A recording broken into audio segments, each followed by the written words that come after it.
All right, so today we have our monthly visit of topics pertaining to AI, data, and tech with my good friend Paco Nathan, who is the principal developer relations engineer at Sensing, where he works on graph AI and graph intelligence.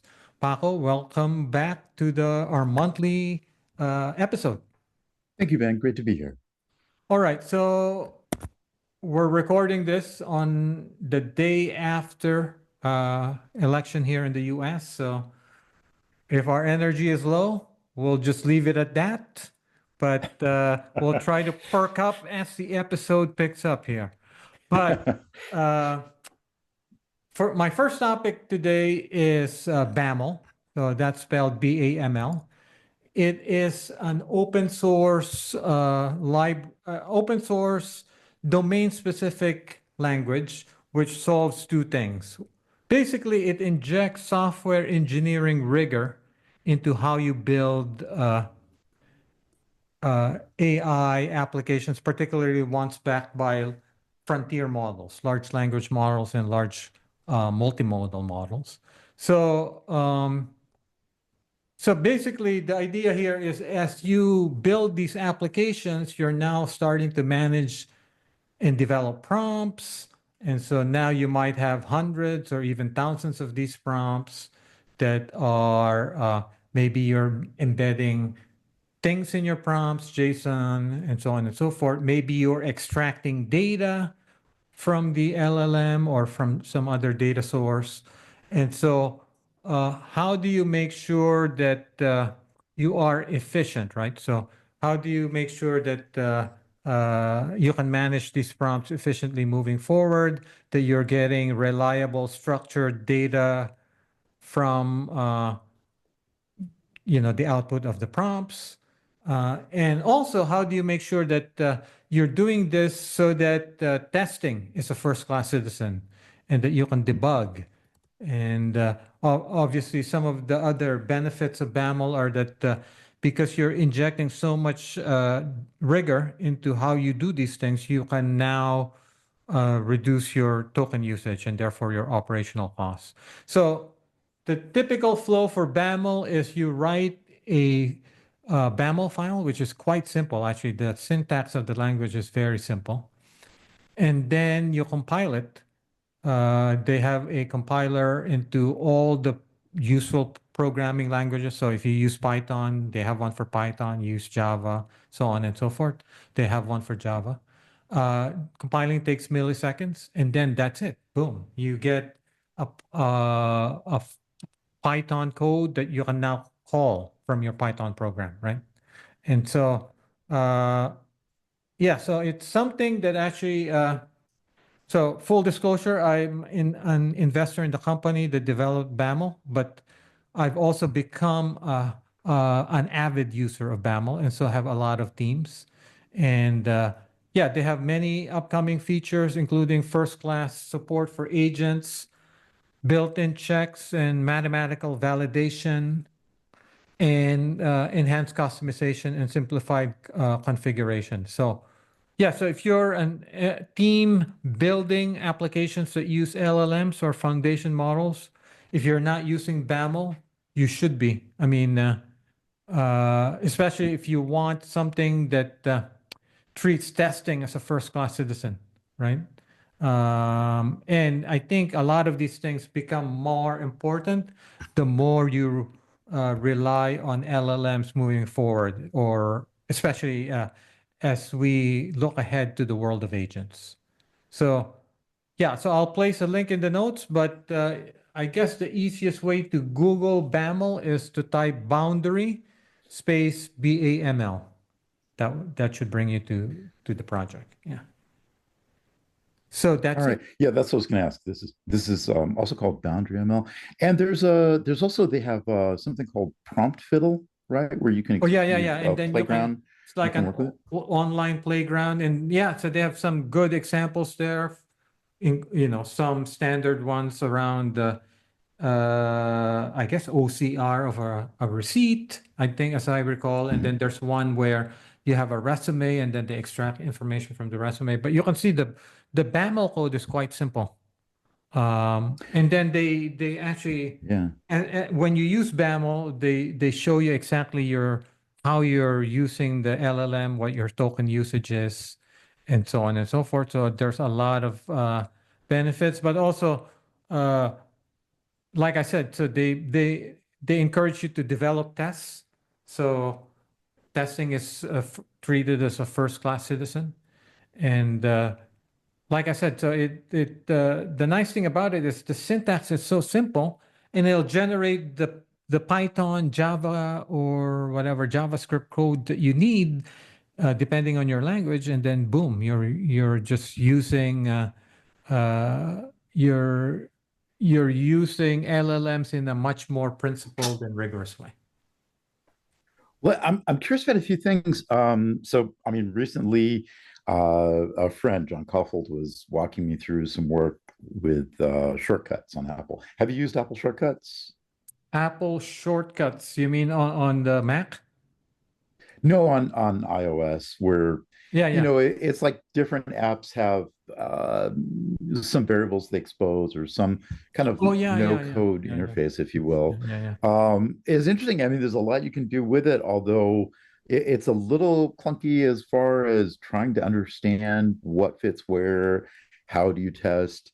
All the things that I would expect for like a good application have kind of been tossed out the window because of like the no code or low code value prop. But it sounds like what you're saying here is, I mean, that's backing in the opposite direction where you actually do have the testability, you do have the rigor.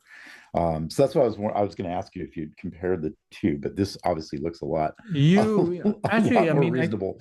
I think this might really fit into your workflow of entity extraction because Yeah, basically, I mean, one of the things that yeah. this makes really kind of much more rigorous is that whole process. And then if you use it in conjunction with something like sensing, boom. Yeah, actually, I mean, to that point, we have been actually, I'll give a shout out later, but we've been working, Louis Guiton has been working with us to take the results of entity resolution and use that for tuning an entity linker. So you can bridge between like structured and unstructured. And I think that like leveraging embedding models for better and like domain specific entity linking, that's been kind of largely overlooked until recently, but there's now some code for that available. And it would fit into this kind of approach as well. I think that effectively, entity linking might become a function that's called as part of your workflow with an LLM otherwise. So yeah, that So, makes a so lot of sense. to our listeners, I one thing I want to emphasize here is while it's technically a programming language, it's so simple.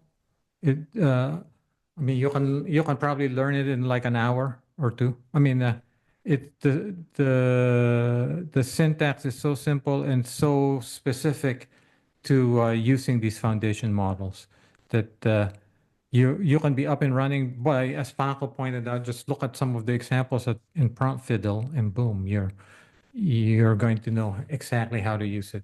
Um, What One question, how about the extent? I mean, since this is in the language layer, so to speak, and then also with respect to, say, testing, continuous integration, et cetera, how much is this built out into tooling, such as IDEs and CI/CD, oh yeah, or does it even need to be? I mean, is it transparent enough? I think if you look into the prompt fiddle, it's really kind of a visual studio code, right? So it's amazing actually. Yeah, It's yeah. basically almost like you remember this guy Brett Victor. No. He would demonstrate these IDs as you're typing, you're seeing the changes.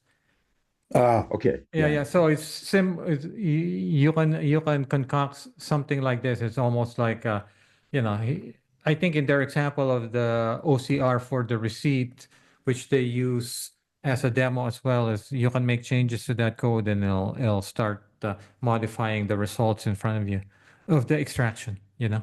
Uh, and so What it's really what built about in multimodal? Oh, sorry. multimodal models. Yeah, yeah. I think Well, I was just curious. I mean, there's text and image, it looks like. Yeah, I think it's right now their focus is on LLMs, but I think the whole everything that they're doing will map over to multimodal models. So, Okay. Okay. yeah, yeah. And so I All right. think of this as something, I would say this is something more useful than some of those heavy-handed frameworks, which we won't name, you know. Well, I guess yeah, I'll name yeah, one exactly. LangChain and things like that, right? Which are so big. Yeah, I was This going to is drive toward that. this Exactly. is simple, right? So you write a BAML file, you in milliseconds you compile it, boom, and then you have the Python code to get going, right? So it's very Yeah. simple. Yeah, yeah.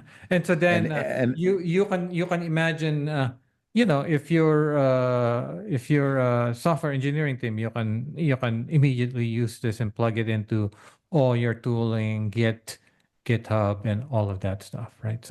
So you can version control all of your prompts, and by the way, because they also do a lot of the uh, heavy lifting for you, you can actually simplify your prompts quite a bit, right? So you don't have to go out of your way and say, hey, when you extract the data from the LLM, make sure it's formatted in the following way, and so on and so forth. right. Right? So your prompt then The, becomes so long because you have to provide so many examples. This right. makes it simpler, so your token usage is lower, and so therefore it's faster and also cheaper, right? So. Would you characterize that as saying backing off of a lot of the more complicated few shot approaches, making something look like it's more like zero shot? Yeah, yeah, yeah. I think so. Yeah, yeah. Because you're front loading it over to their language and their compiler. Right. Yeah, and this is exciting because of all the UI opportunities. I mean, just all that you can be doing in TypeScript and whatnot on the front end. So I'm looking forward to it. All right, and on to you, Paco. Alrighty, thank you. So I'm just back from actually, I'm just back from DC, but before that, I was just back from Spain. And so I was at a conference that I love to go to every year in A Coruña, in Galicia. It's called Coruña Innovate Summit. And, we've been having this for a decade. I think this was our eighth edition. Um, what was really interesting, the couple of talks that really stuck out to me uh, is about AI and biotech. So the Spanish government has made a lot of investments in luring biotech, luring top talent and also major firms and also startups for pharma, healthcare, et cetera. And there's quite a cluster around Barcelona, which has as an existing healthcare cluster. There's a lot of hospitals there, et cetera. But now you've got AstraZeneca, Roche, et cetera, that have been building out their AI teams there. And so we had a couple of talks, in particular, Dimitrios Athanasakis, who's a principal AI engineer, and then Antonio Fabregat, who's knowledge graph lead. And we also had one of Dimitrios' friends is Yanis Alexandros Antionoglu, who was the author of AlphaFold at DeepMind. He also gave a talk, although it wasn't about AlphaFold, it was more about LoRa techniques. Long story short, we had a fairly small conference, but some really high power stuff. And what struck me was a thing that I heard a few times is like, if you're not doing AI, you're not doing pharma. I mean, if you look at the large pharma firms now and how they're doing drug repurposing and how they're going after, say, rare diseases and others, other areas that are kind of on the forefront. Without the AI tooling, it just, because otherwise you'd be looking at spending 1 to 2 decades and, multiple billions of dollars for a 10% success rate. And, that has just grown untenable, especially when you look at like pandemics emerging. So, some of what they talked about were some of the obvious wins, like the COVID treatments that came out of the pandemic using AI and knowledge graph applications to determine which drugs to repurpose. I believe there were like 200 identified. 7 went into clinical trials. 2 actually went into COVID treatment, not prevention, but after you after you have the virus, what's the treatment regimes? And so that's a really big win for AstraZeneca, and we're seeing this across the other pharma as well. Some other things that came across, Hey, I mean, there quick was. question. Quick question. So, when you say doing AI, at a high level, what do they mean by doing AI? What they mean is they're making a lot of use out of work with generative AI, but also GNNs and using graphs. AstraZeneca showcased they have 5 large graph practices that have to do like understanding protein interactions, understanding compound interactions, also competitive intelligence, which is a really big thing for them. But these are revenue bearing. I mean, they make money off these graph practices. That feeds into what they do with generative AI, what they're doing with GNNs to kind of fill in the blanks. And a few things are kind of counterintuitive. I mean, one was, they discussed the Are point that there citations or papers, blog posts for the GNNs? No. some, and yeah, some. Although what I will say is this: um, one of the talks was about work that has been going on for the past year and a half. They have a blanket policy that says no publication about anything for 2 years. So you can expect that you'll be seeing a lot more of this being published, probably Q2 or sooner of 2025. But it's interesting because they don't really block people from publishing. They just want to have a 2-year lead. That's the rules. And some of the things that like, for instance, Demetrios was talking about, they really can't be using foundation models. It just doesn't fit for the kind of things they need to solve. On the other hand, the data rates probably aren't as large as you might assume, especially talking about rare diseases. There's not really a lot of data. And they're mostly working with models, LLMs, that are like on the 1 billion parameter kind of scale. And they also have to They get write the it. code themselves. They train them on laptops. Do they? So they might also have very, very low tolerance for hallucinations, right? Yeah, and I mean that was kind of a point they made. Is like everybody's talking about RAG. We were doing that a while ago. We didn't publish about it per se, but I mean they've been working on that aspect for years. Ah, interesting. Um, And and they're now what not we using like huge GPU clusters. Period. They like train on laptops. now we need to make sure that the incoming lead RFK Jr. knows about this thing. Yeah, yeah. Well, I mean, some of the messaging coming out of there, I mean, there have been like really big wins on drug repurposing. Obviously, whether you're talking about COVID or you're talking about, oh God, what is it, semi-glutide, Ozempic type class of drugs. Frankly, Viagra is another area of like repurposing drugs. They're seeing a lot of purchase on this. A lot of cancer drugs in the pipeline now that we'll be seeing coming out. I mean, because there's a fairly long pipeline for testing. But the point that they're making is that the AI tooling is particularly good in areas where healthcare just kind of has to give up, like rare diseases. You might contract a genetic disease that maybe 1 in a million people get. You go to an MD about this, and they'll tell you there's really not much they can do. But since we now there does exist data for understanding the genomics, understanding compound interactions, understanding a lot of the elements of it, then you can start to work backwards. If you do have a rare disease, how can we find some area that kind of fits and start to fill in the blanks? And this is where some of the generative AI tools are proving really effective. So Biotech AI, Spain. If you've never been to Barcelona, definitely go check it out. Excellent. I highly recommend it. Excellent. All right. So my second item is foundation model out of China. Um, so I think people have heard me say this a few times. So in terms of foundation models, I think it's basically going to come down to the US and China for the largest frontier models.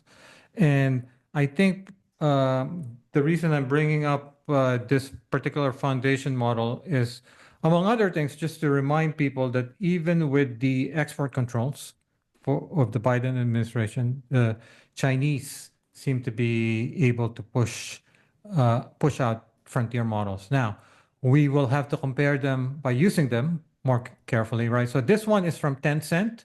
It's called Hunyuan Large. So HUNYUAN dash large.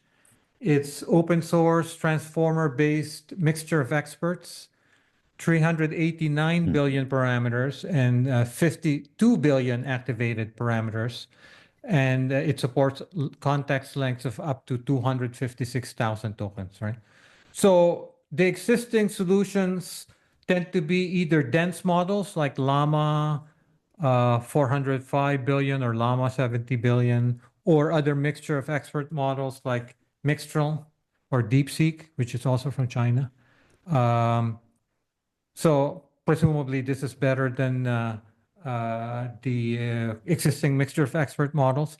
And so the mixture of expert models, as many folks know, people like them because basically, they're more efficient in some ways, right? Because basically, you don't have to use the entire model each time, right? So it's meant for kind of the high performance, resource efficient situations, which I think increasingly a lot of us are encountering.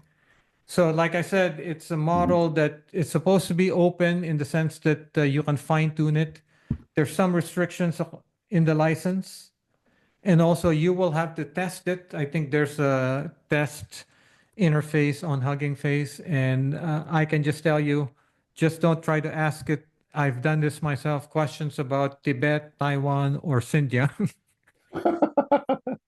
Uh, so, which I think, yeah, I'll address this in my recommendations. I have a book about China in my recommendations. But basically, again, a reminder that the Chinese tech labs are not sitting still in terms of building frontier models. Now, whether or not these are frontier models we will use is another question because we have access to others that maybe we trust more.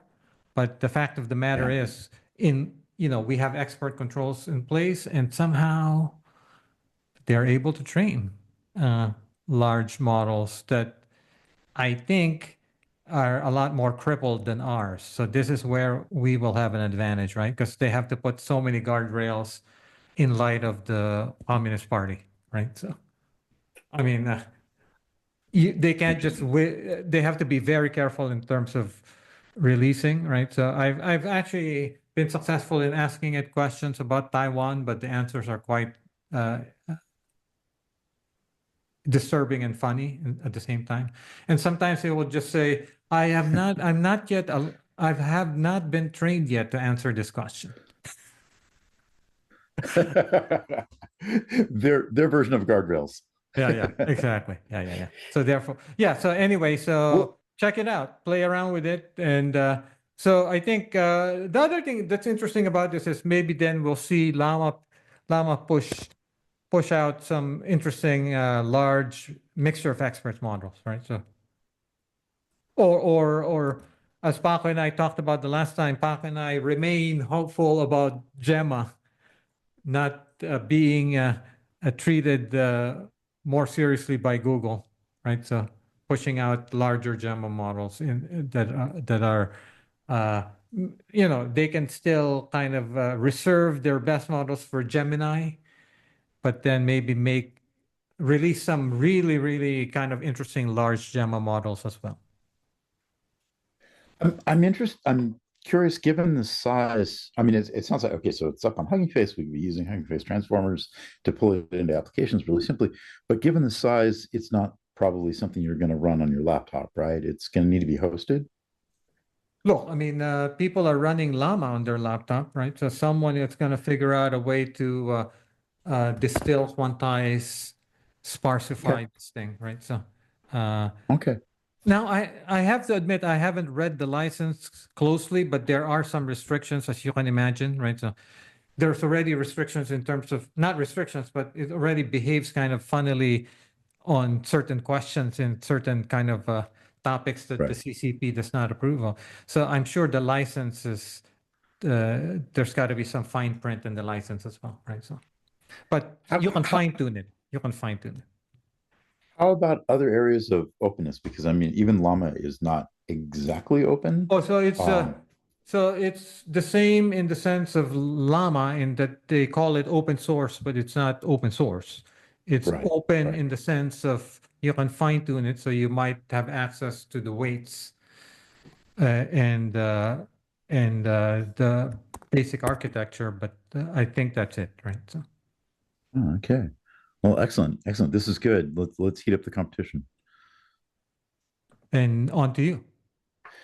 Alrighty. Well, I wanted to talk about, I mean, there's news that's come out of Disney, and I think that it's kind of a culmination of things that have been coming together, some different larger scale narratives that are kind of coalescing. But Disney announced that they're opening up a larger team, a new division. It's called the Office of Technology Enablement. And this is for their work in AI, along with work in virtual reality, augmented reality. It's being led by Jamie Voris, and they're bringing in people who had gone off to Apple, gone off to Meta, etc., but are now coming back to Disney. Apparently, they've put together quite a team, and they're building atop, some of the core technologies that are coming from NVIDIA, Meta, etc.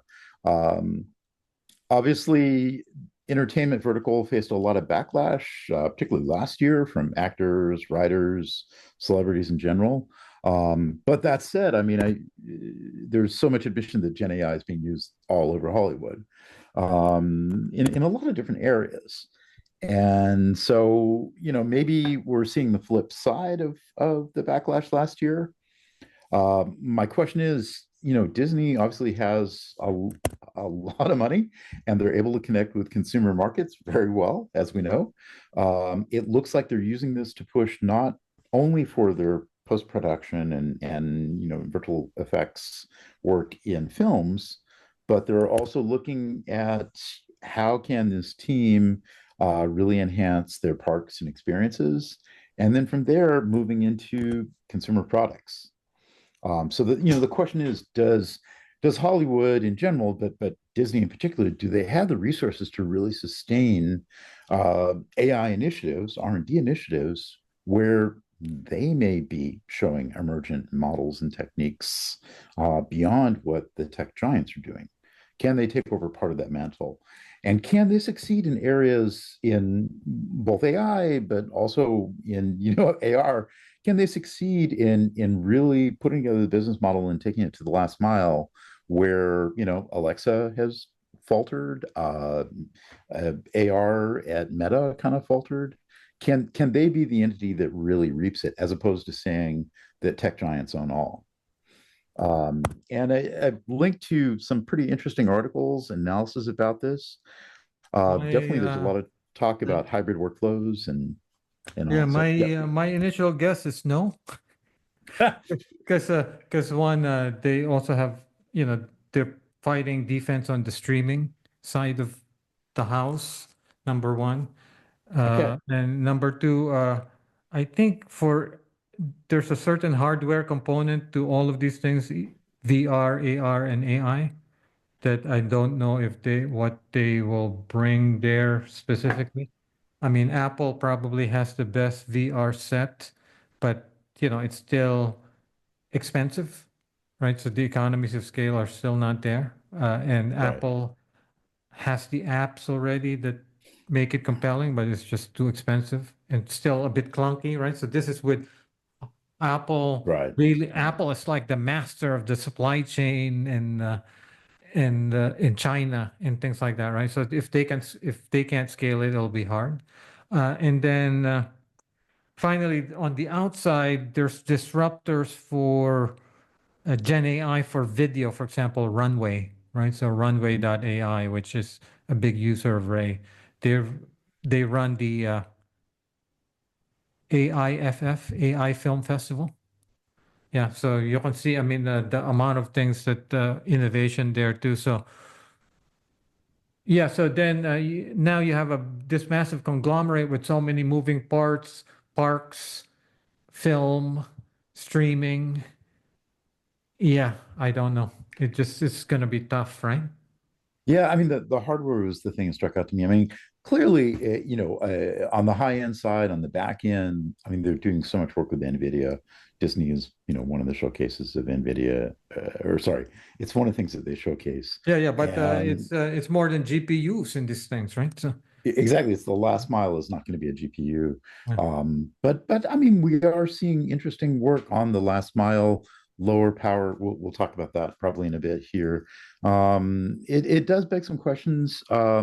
I think the thing that I keep coming back to is when you look at early days of cloud. I was involved in one of the first three 100% cloud architectures. The other two were Hollywood Yeah. firms. Hollywood was all over the initial launch of cloud, and there was a lot of discussion. It's like, I don't know if this is going to work. But Hollywood took it and drove it. And I mean, entertainment is still like a really big component of cloud use. There may be some analogies there. Yeah, the only, the hard question is, you've got this multi-headed conglomerate where the CEO came back, replaced his Yeah. replaced his successor, and is under constant siege every earnings call, Yeah. right? So it's going to be, I don't know, it might be hard. It's tougher for them to steer some kind of long-term R&D effort Yeah, yeah, yeah. if As they're opposed to living quarter to a quarter. tech company with dual class shares where the CEO can do whatever they want, right? So, all right. Yeah. So Yeah. my topic is actually somewhat related, not quite, but it's not, it's an application, right? So this is the Amazon Prime Air uh, delivery service, which has now expanded to the West Valley of Phoenix metro area in Arizona. So these drones have received FAA approval to fly beyond the visual line of sight using onboard detection and avoidance systems. So, yeah, so delivery can deliver now items weighing 5 pounds or less. Um, yeah, so beyond the line of sight, right? So before you had to have line of sight. So I mean, still early days. It'll be like the equivalent of Waymo being allowed to drive in one neighborhood in San Francisco. But it Yeah. just, let's project moving forward. What does this mean moving forward, right? So maybe less uh, less emissions, right? So if the drones are electric, I guess there's questions about, as usual, battery disposal, noise. Hopefully, these drones can be quieter. Uh, Privacy, because basically now you have these delivery drones flying over your backyard where you might be doing something you don't want them to see. Uh, Safety, obviously, right? So now you have all these things flying around in public areas. Um, yeah, and so the question is, Paco, what's your prediction? Uh, now we have Waymo all over the place in San Francisco. I don't know if I think the ideal scenario for drones will be more suburban, right? Than Yeah, here, yeah, I than think here. suburban and Because rural. how do you Yeah, deliver to like, hey, I'm on the 70th floor of this condo, high rise, right? So yeah. I'll tell you when I'm about to open my window, and then you, you know. No, So but I mean, for rural deliveries, this is a huge boost, right? Because it's yeah, so much carbon going up in the air. I live in a rural area and we yeah. see the Amazon trucks. So, yeah, in Europe, I got to talk with David Vasquez out of ITG Drone Solutions. They have a really interesting thing doing essentially clusters of drones for rural delivery, also search and rescue, but it's pretty interesting because what they were doing is a combination of there's you think of having like a Amazon delivery panel van that you would normally see, but having a tethered drone coming off the roof for sort of command and control, and then being able to launch, some little, I don't know, they look like moving bookcases, but basically a number of these things that can move out and provide launches and landings, even in pretty rough terrain. And they're using this, like I say, for both search and rescue as well as for rural package delivery, where the economics really work out. Even if there's storm and high wind, you've got a tethered command unit. So I could see that working in suburban areas where you have a tethered command that's extending line of sight. Um, and yeah, I think from what I've heard, there's pretty good advances in the power capabilities and range. So you in your situation, you're in a rural area. You can just kind of designate like here's where you drop the package, Yeah, right? So in my case, even though I have a backyard, it'll still have to fly in kind of, in between things. So that might be tricky. Because I think with the drone delivery, it's like any kind of delivery, right? So either you're there to answer the door and get the package from the deliverer, or they leave it at your door by some prior arrangement, right? So if it's you tell the delivery guy you can leave it in my front door, right? So in this case, it's a drone. There's no delivery person, so either they drop it in a designated area, or you say, I'm going to be right there underneath you at this time, and you can drop it, right? So and the second scenario is unlikely, right? So you know what? Something that has kind of been a thing in urban areas for a long time, though, is having a local business, a local bodega, or yeah. somebody who collects your packages for you. Maybe that kind of model will evolve more. And also, I wonder about like sidewalk drones and that kind Yeah, of yeah. thing I in guess, more I urban guess, space. it's like a locker, designated locker, like designated store that you would have to walk to, Yeah, which I guess for some people who are already used to doing that with their Amazon deliveries, that's fine yeah. because this is just another way to deliver the same package. If they can get the package sooner, they actually are completely agnostic as to how the package gets to the delivery spot, right? Yeah, I mean there are other applications that are showing up like transporting organ transplant transportation, which is real critical and tough to do on surface roads. So I mean, this is you So can what about I believe there have been successful tests in urban areas for that. so I can see the advantages in a lot of ways, but what about that concern I raised around privacy? So this thing might be flying over our properties, right? Yeah, definitely. I mean, there's always opportunity. When you think about how much telemetry comes off of like delivery vehicles already, trucks as they're passing bridges are collecting telemetry on the strain on the bridge. Video of neighborhoods, etc., is being collected. Yeah, now you can get it overhead as well from a fairly high resolution, fairly low altitude. And then potentially, I guess these are solvable problems: noise, battery disposal. I guess on the battery front, batteries in general are a problem for EVs and electric bikes, but I think people are trying to figure out how to strip out all of the rare earth, recycle as much of the battery as possible. So let's assume that that problem gets partially solved, right? So, Yeah. so, so does the noise. The privacy is the one that's tricky. I guess you can program this drone so that as you're flying through a path, don't turn off your camera. I don't know. I mean, the camera has to be on in order for it to go anywhere, right? Well, yeah. I mean, so a couple of things that I've understood that are coming up lately is like for both noise and battery and range. One of the things is to look at flight vehicles that might have a vertical takeoff and vertical landing, but then they have tilt rotors so that they can move much more efficiently, and they're basically a winged aircraft. It's much more efficient, much longer But what about battery, the, much less noise. I mean, to fly anywhere, you have to have your cameras on. Yeah, so then that's the thing about having cameras and not using GPS, using alternative forms of some sort of location. Or I guess you can Yeah, say you can have some level of either trust or regulation where you say, okay, it's fine. You can turn all of those on, but don't retain any of that data. don't retain it yet. Delete it afterwards. That might be a reasonable compromise. Yeah. Well, now with the incoming administration and the head of efficiency and deregulation, we trust that we're in good hands, right? Yeah, I'm setting up a drone company on the border of Russia. But anyway, yeah. All right. Your topic.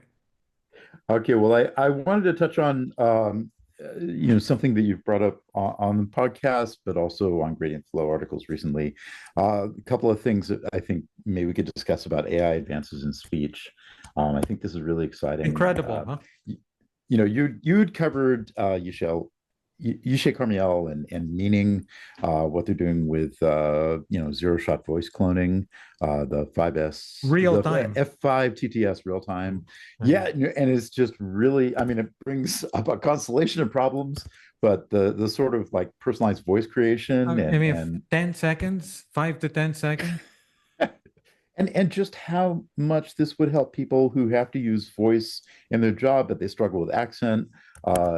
Yeah, there are so many ways that this is obviously going to So go let's into. just say for the record, you and I are screwed because we push out so many podcasts. There's hours of our voices out there, right? So these Yeah, this yeah, this forget it. This F5 needs a few seconds of your voice. Oh yeah, no, that's so that's why the Internet Archive went down. Huh, okay, that makes sense now. Yeah, no, I mean, and that's on the text to speech side of it, and what can be done in sort of like speech to speech also. And then you also pointed out, and one thing that I had started out wanting to highlight was just what we've seen come out of our friends at Useful Sensors with Moonshine, where they're doing new state-of-the-art speech to text that runs locally on devices. So, basically getting around some of the previous resource constrictions because now they can run with much less memory. It wasn't really, they make the point that it wasn't the problems in what they had seen with speech to text before were not because of compute. It was because it usually required a lot of memory. And they've made some breakthroughs in optimizing how much the memory footprint is costing. Yeah.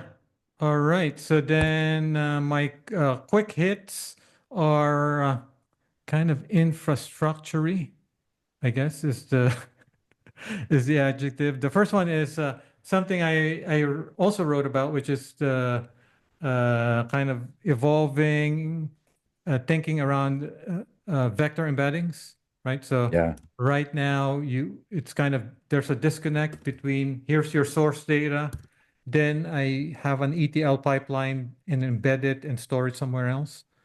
And so I and other people are starting to kind of think through, maybe there might be better ways of doing this because what this means is you are treating your embeddings as standalone data, so you have to synchronize that constantly with your source data, and then that will require pipelines.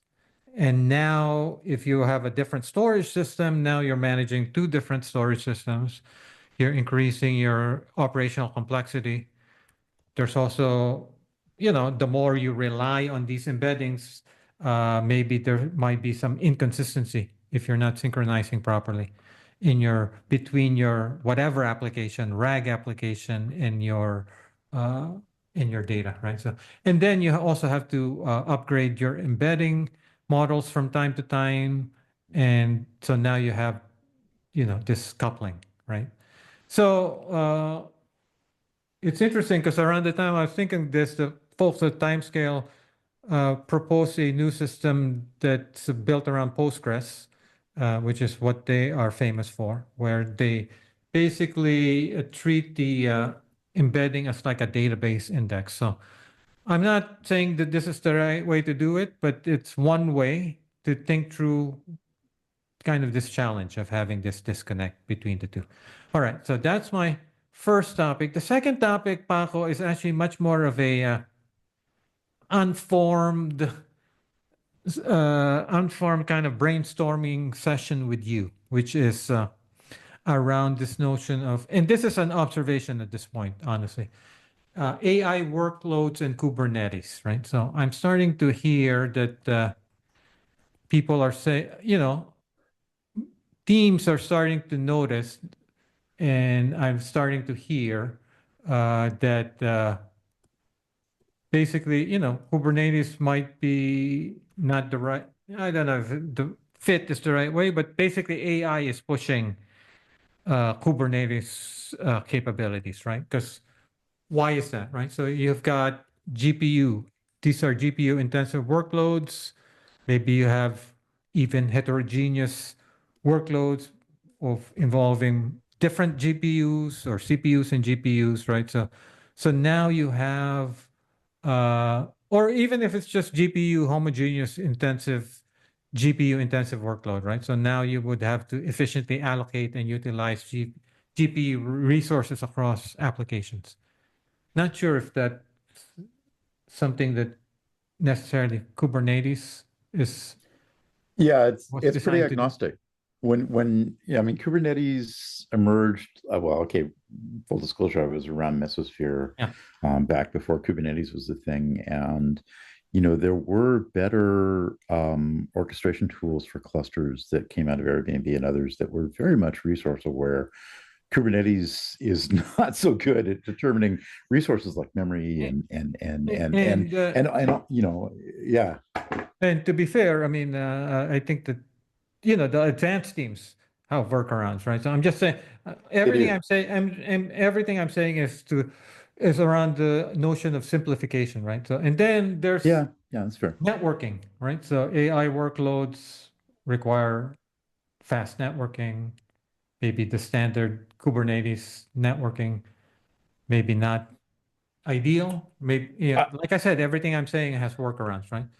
Uh, Yeah, I mean, I would toss in there too that in an enterprise environment, Kubernetes incurs a lot of security concerns and a lot of overhead that has to be done. And so I hear more and more from teams, it's like if we can avoid using Kubernetes, do not use Kubernetes. yeah, and then there's dynamic scaling, right? So AI workloads have volatile resource needs. Yeah. So does Kubernetes auto scaling, is it responsive enough for this kind of shifts in needs, right? Yeah. So, I mean, what do you do then? I have seen some enterprise teams sort of shift over to using really relatively expensive, exotic, like massive number of CPU cores, massive memory space, cloud instances. And as opposed to having a cluster, they just sort of scale up, if you will, by having scale up capabilities in the cloud. I don't know if I buy that, but I see people getting work done. And it's a lot less overhead than trying to manage Kubernetes cluster because, frankly, the one thing that's really expensive and maintains expensive is the ops personnel. Yeah, Like yeah, yeah, having, yeah. 3x ops people for an application. If you're an enterprise, how do you hire enough ops people? Because they can definitely get better jobs with the tech majors. So and then there's dependencies, right? So all these AI applications require specific versions of libraries. I don't know, CUDA, TensorFlow, PyTorch. Yes, So now you exactly. have Yeah, it's a nightmare. dependency Yeah. management in containers, and then Yeah. particularly when you have to ensure compatibility with underlying hardware accelerators, right? Yeah, it So gets maybe hard that's, to switch. like I said, Yeah. everything I'm saying is not unique to Kubernetes and or it's not something that an advanced team doing Kubernetes can't work around. But one thing, and I don't know, correct me if I'm wrong here, Paco, because I'm a bit talking my own book here. But I think one thing that I'm hearing some people are doing is they're bypassing Kubernetes and just using Ray. I've heard this twice in the past week from vastly different And so firms. does Yeah. this resonate with you as well as Yeah, in absolutely. among the concerns that I brought up?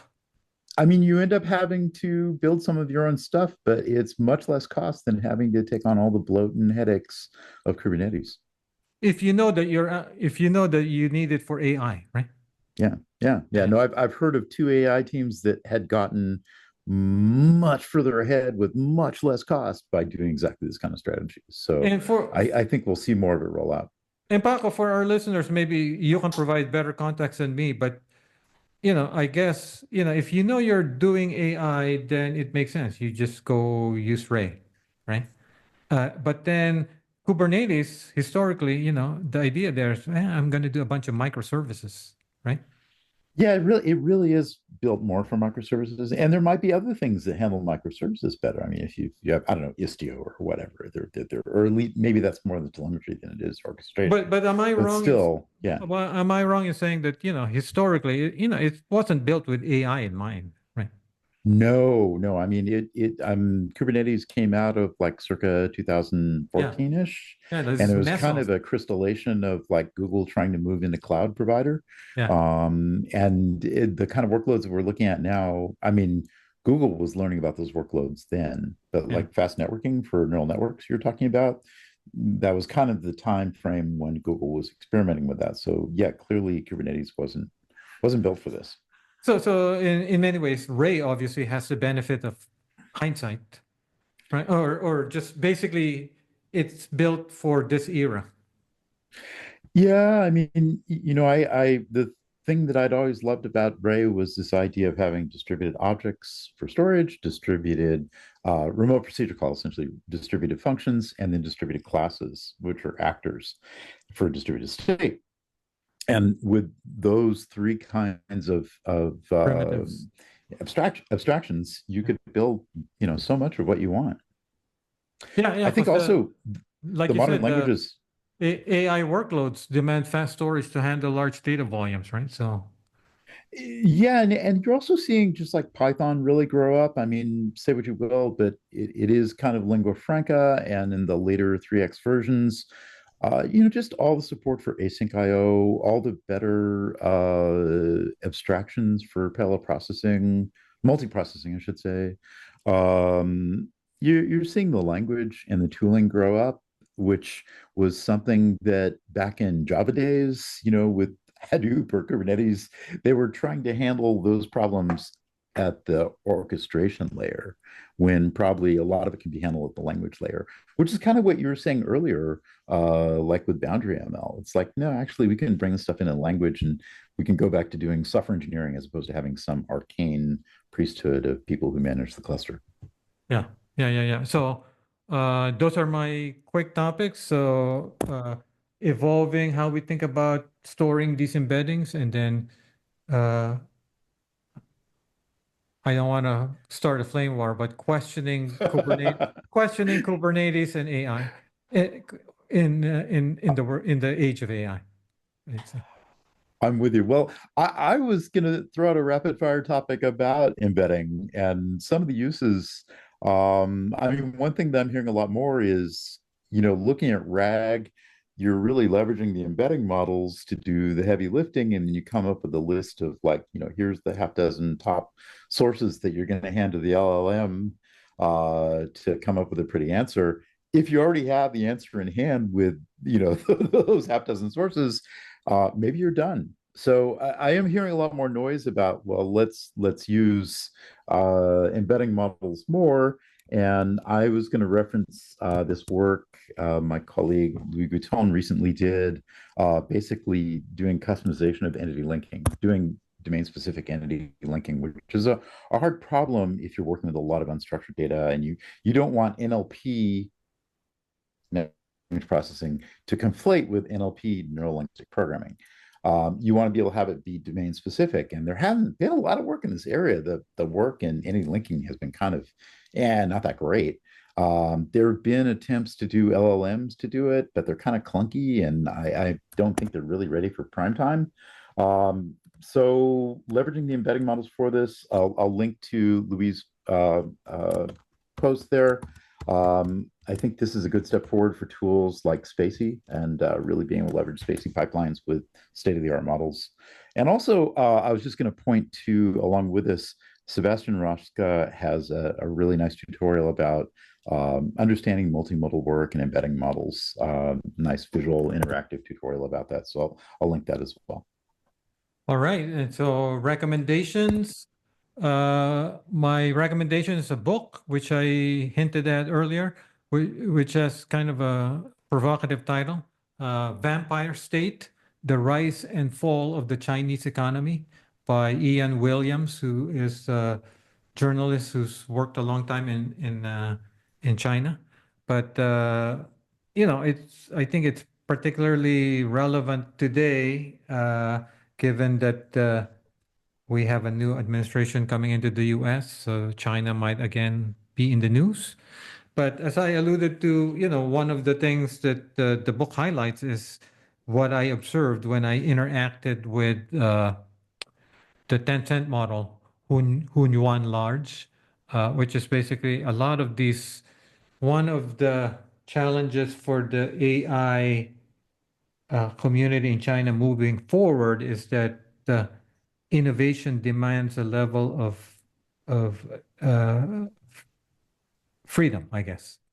Uh, so if you're constantly looking over your shoulder, is this LLM or foundation model going to spit out something that's not approved by the government?